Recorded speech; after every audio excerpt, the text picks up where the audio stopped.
Food sources for our pollinators has to be our focus. If your garden isn't overflowing with flowers, then you need to get busy. Nectar is an open invitation for pollinators to visit your garden. These flowers could be your lasting impression on this planet, your contribution to saving pollinators. If you only have space for 5 planters, then fill them up with flowering plants. Every flower free of pesticides helps the cause. Herbicide and pesticide-free flowers are the preference of all pollinators. They know if plants have been sprayed or not. Hummingbirds and bees are the most sensitive pollinators. Bees can lose entire colonies all at once. If bees didn't produce honey and weren't used extensively to pollinate crops, we would have lost these pollinators already. Please remember, flower diversity attracts diverse pollinators. Please remember to have early bloomers for bumblebees. Pollinators know exactly what to do, we just need to provide the flowers. Home gardens loaded with flowers are sanctuaries for pollinators. Pay attention to what shows up in your garden. Some of these pollinators are insanely interesting. Just look around, flowering plants are disappearing at a rapid rate. Hardscapes are taking over the landscape. We don't need any more perfectly manicured lawns. In the US, 1 billion pounds of pesticides are used. These perfect lawns are sprayed extensively, both with herbicides and pesticides. Yeah, I want to talk about pollinators, and I want to talk about resources in nature.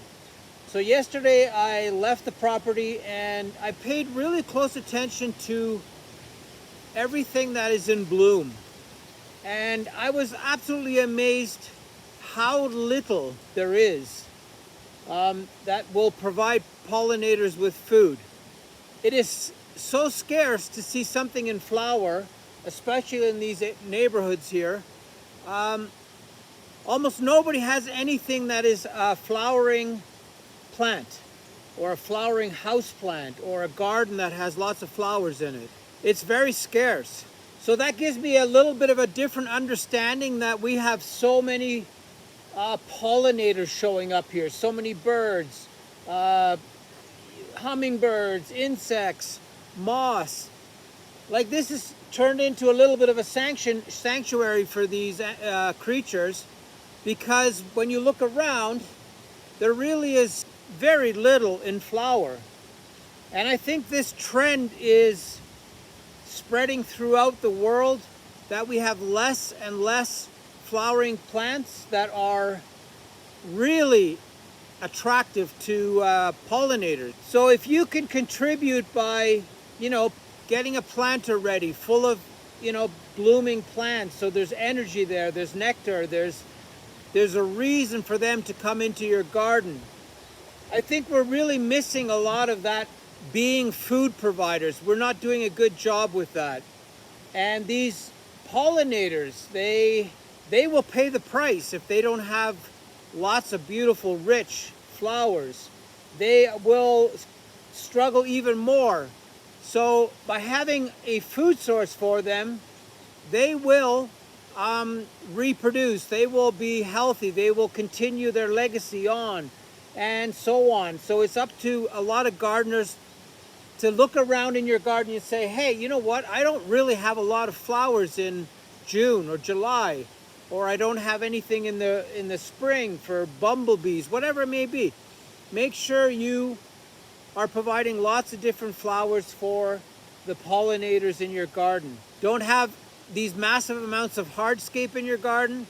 Have some wildflower beds. Offer these pollinators very, very, very diverse sources of nectar. Having a huge array of different flowering plants is like for a pollinator to go into a really beautiful grocery store and they can buy all kinds of diverse product.